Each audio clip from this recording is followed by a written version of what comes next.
I, female 40, have not heard from any of my family members for the last 10 years. 10 years back, I wouldn't have imagined living a life like this. Now, I live in my apartment with my cat, Sushi. Sometimes when I miss my parents, I stalk them on Facebook. I have made no attempts to contact them since I knew that they wouldn't like it. But some developments that happened today have left me confused. My father died when I was 9. He was a power line technician and died working his job. My mother remarried 2 years later. That's how my stepfather and my stepsister Melissa, female 42, entered our lives. Melissa was 2 years older than me. Growing up, she was everything I wanted an elder sister to be. She was brilliant in academics and sports. She was very outgoing as well. I grew up just like her. We both had a very healthy school life. The love I had for her was mixed with an element of fear and respect. There were two reasons for this. One, she was my elder sister, and two, she was someone I looked up to. She was the favorite of my parents as well. I had no complaints about it. Once we reached college, we grew closer. I found the space to talk about personal troubles and confusions with her. It was around the same time she started taking drugs. She tried to get me into it as well. I had my reasons not to try it, so I never did. The main argument my sister used to encourage me to drug use was how she was successful in her life even after doing drugs. I was convinced by her statement because she was performing well like she used to. But after a few months, her life started to show the impacts of unchecked drug use. She started with weed, and by the end of it, she was on heroin. By the time we made some family intervention, she had started to fail college. She was in rehab for 6 months. When she returned home, she was a different person. She spoke very little and rarely ventured outside her room. This hurt me. But I was having the time of my life in college. I had good grades and solid chances of getting a job.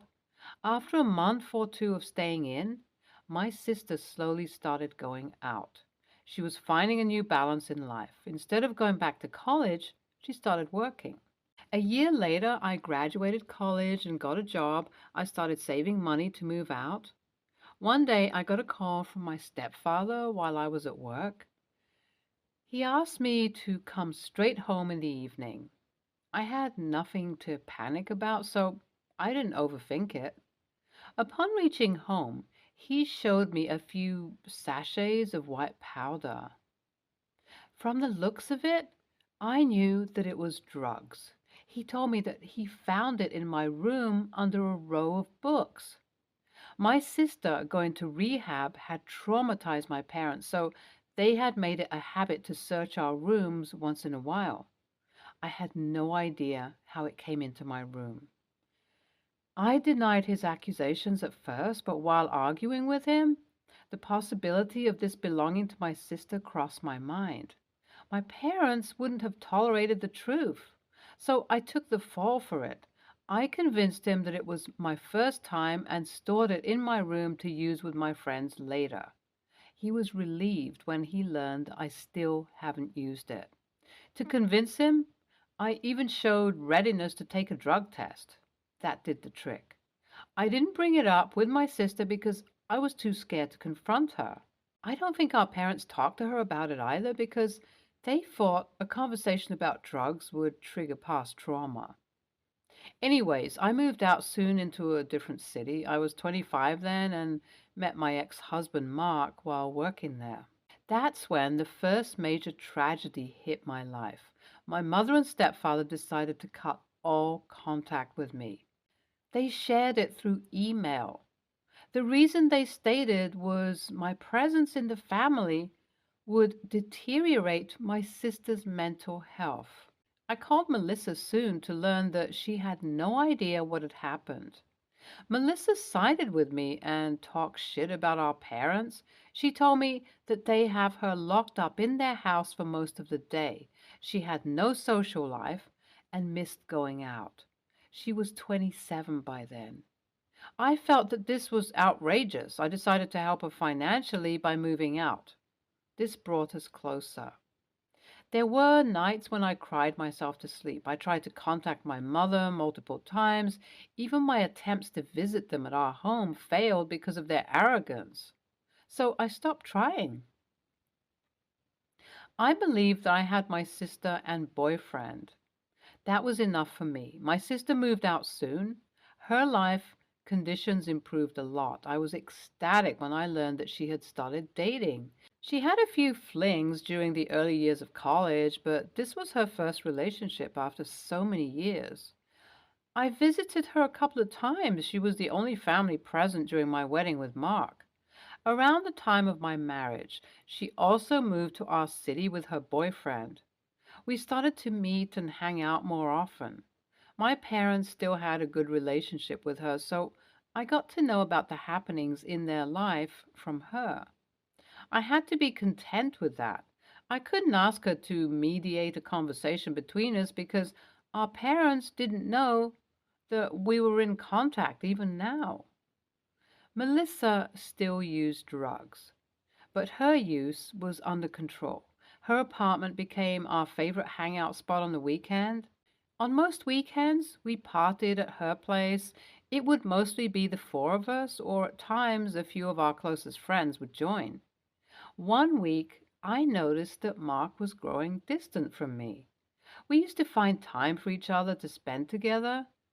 This brought my mental health down. Mark was the peacemaker in our relationship. I was worried about what had gotten into him. By the end of the week, Mark had packed his luggage and told me about his decision to move out. He gave me no reason and left. I called Melissa for some emotional support. She declined my calls initially, but after a while, she called me back and shouted at me for ruining her relationship. I was losing the closest people I had in my life on the same day. I was lost with the lack of information. All I could do was lie on my bed and cry for hours. If there's one thing that I learned from the experience I had with my parents, it was that in life you are always alone. So I decided to make the first move. In 1 month, I filed for divorce from my husband and made a transfer request with my company. I was sent to another city and decided to start afresh. I had trouble trusting people, so I made very few friends. After 3 years, I got a cat. I named her Sushi. She's the only soul I trust in this world. Today, I got a call from Mark. I was surprised. I had nothing against him. I have accepted the fact that Mark might have felt exhausted in our relationship. I was happy that he left immediately without dragging it into an unhealthy relationship. We started talking, and at one point he asked me whether it would be triggering to talk about a few things that happened in the past. I was okay with it. Then he narrated a list of incidents that completely changed the way I looked at my life. Melissa was at the center of all this. Mark was approached by Melissa's old boyfriend on Facebook a few days ago. He told him how difficult it was for him to deal with his guilt, the guilt of ruining our marriage. He talked about a side of Melissa that I didn't know existed. She was pure evil. By the time she had gotten out of rehab and slowly gotten her life back on track, I had moved far ahead and got a job in a well-paying company. That was the point where her jealousy began. She felt that our parents were just protective of her and I was their favorite. She was the one who placed a sachet of drugs in my room for my father to find. After what had happened to Melissa, my father has aggressively opposed drug use. But their decision to go no contact with me came much later. Melissa's therapist told my parents that I was the one who first gave weed to her while we were in high school. She told her that my presence triggered Melissa. This made my parents furious, and they decided to go no contact with me for the sake of their daughter. But being the person she was, she used this window in my life to make me dependent on her. That's when she met her boyfriend, who dealt with drugs every now and then. They had a very toxic relationship on the inside. Melissa was the one in control of everything. She shared all her strategies with him. Melissa and my husband were the only people who had access to mobile phones. So one night, while I was passed out drunk at her house, she took my phone and her boyfriend's phone and created a text conversation between us. Her boyfriend was on board with this. She then deleted the chat from my phone. The day after she informed my husband that she doubted whether something was happening between me and her boyfriend. That was during the last week of my life with Mark. She faked a breakup in front of Mark and invited him over to go through her boyfriend's phone. He went over there to see the text and was heartbroken. I was shocked to learn about all this. Mark then gave me a heartfelt apology. He asked me if it would be possible to meet me. We both knew that our marriage was special. He wants it back now. I told him that getting back would be impossible as I found more comfort in my solitude now. Then I cut the call. He has called me multiple times now. Am I the a-hole for denying my ex-husband one more chance after 10 years because he apologized for the misunderstanding that led to our divorce? Update 1. 2 days have passed. The amount of anger and contempt I feel towards Melissa is unfathomable. I hate her. With all my heart, I still have no idea where she is. If I had some access to her, I would call and shout at her. Update 2. My parents have shamelessly reached out to me after all these years. They told me that they learned about their mistakes a couple of years ago, but were hesitant to approach me. What made me angry was that Melissa was still living with them. They didn't kick her out even after learning about what she did to me. They repeated the same things my ex-husband told me in the name of apology. But their overprotectiveness towards Melissa let her manipulate them easily. I was not ready to forgive them for this. Update 3. I had to make a tough decision. I'm sure that in my life ahead, I won't be making any great relationships. I never put any effort into it.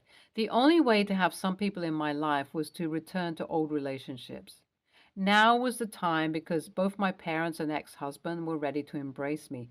But I decided that living a lonely life was better than being with people who left me when I needed them most. Sushi is enough for me at this point in life. NTA. Your ex-husband was gullible enough to fall for her. That was his mistake. He got back to you to apologize and you accepted his apology. That should end there. You have no reasons to go back to him. NTA. It would be exhausting to reignite a relationship that ended 10 years ago. From your post, I understand you're living in a different place than your ex-husband. Your instincts won't let you trust him as he left you the first time without any reason. Maybe he hates confrontations, but he did not give you time and space to explain yourself. That's a huge red flag. Next story. I'm 35.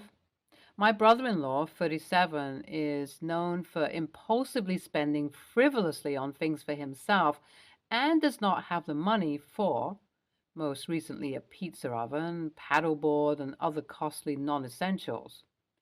He very much tries to keep up with the Joneses as well. Anything he gets is because he saw someone else buy it because it's trending. He's up to his eyeballs in debt, not making money at his commission job and currently fighting for his sobriety against a decade-long cocaine addiction that he successfully hid from his wife until a few years ago.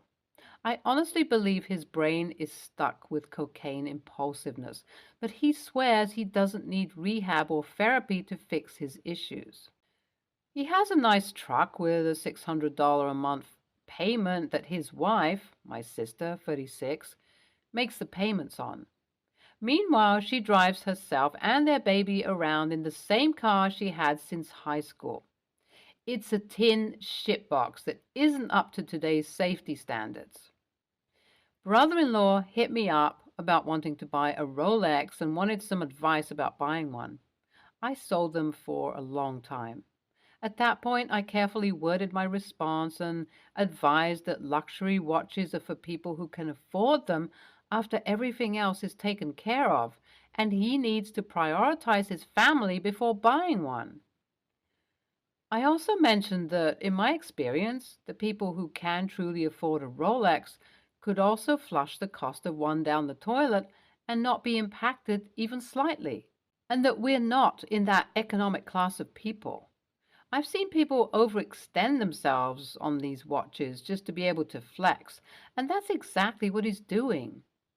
I perhaps went too far by saying if he has money for a Rolex, then he has money to put his wife and baby in a safer car that was built in this century. He got upset because I didn't tell him what he wanted to hear.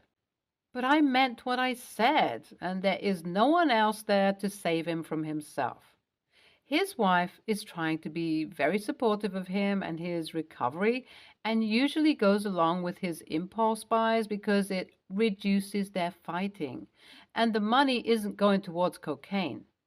It's not my business, but I worry for my little nephew and considerably less my sister who enables him. I'll accept the a-hole designation if I cross the line here. NTA. Sometimes people need to hear the truth. But in future, I wouldn't talk about anything you have experience with. Just say, I'm not comfortable discussing it. Anything you say, he will use as a reason to indulge himself. Just gray rock him every time. You should also consider, if you haven't already, offering to help your sister find a therapist for herself. She needs a reality check if she's driving her child around in an unsafe car while paying for a nice car for your brother-in-law. NTA, you were brutally honest and blunt, but he asked for your opinion. If he didn't want to hear it, he shouldn't have asked. NTA, if you can't buy two Rolexes, you shouldn't buy one. Dude's acting like a kid with money to burn because he's been enabled. You were right to call him out. Your sister has some ownership too. Instead of tightening the purse strings like she should, she enabled his behavior to keep the peace. It's good that you called him out, but he's not the only one you should have a conversation with. Next story. My brother has a girlfriend with a really annoying habit. Whenever someone brings up any topic that involves something happening in the future, she always responds with some variation of, well, the world is going to end by then anyway. It's pretty aggravating because it adds nothing of value to the actual topic of conversation. Whether the topic is career goals, financial planning, vacation ideas, or anything else, she always interjects with her apocalyptic predictions. Right now, my union is negotiating for a raise for us, and I am excited about it. I was telling my brother and sister about how excited I am and how I intend to put the money towards my retirement savings. Again, brother's girlfriend interjected that none of us will live to see retirement, so it doesn't matter. I got annoyed and snapped at her, saying, Hey, learn a new song. This one is played out. My brother's girlfriend was offended, said I was rude, and asked for an apology. I said that I disagreed, thought she was the rude one, and would like an apology myself. My brother told me to climb off my high horse and chill. My sister said that she was also tired of the non-stop gloom and doom and would like a reprieve. My brother's girlfriend said, I see how it is, and left with my brother. My brother said I was needlessly antagonistic. He said his girlfriend can't relate to topics like that because she has a non-traditional job, Etsy store, but wants to have a meaningful contribution to the conversation. He said I was mean to her and should apologize. I really don't think I should and don't want to. But was I mean? I.e., the a hole? NTA. How are you needlessly antagonistic when she's the one being negative about something you were excited about? She doesn't need to be able to relate to you to contribute to the conversation. My friend is a stay at home mom. I can't relate to that, but I contribute by asking questions or just commenting that I could never do that and she's amazing. Both are uplifting because I know it's something she loves. She could have just said she was happy for you. No need to contribute negatively when someone is obviously excited. I wouldn't sweat it. She sounds like a drag. NTA. If she feels for some reason world is going to end down the road, that's her business. But constantly bringing it up is tedious and self-defeating.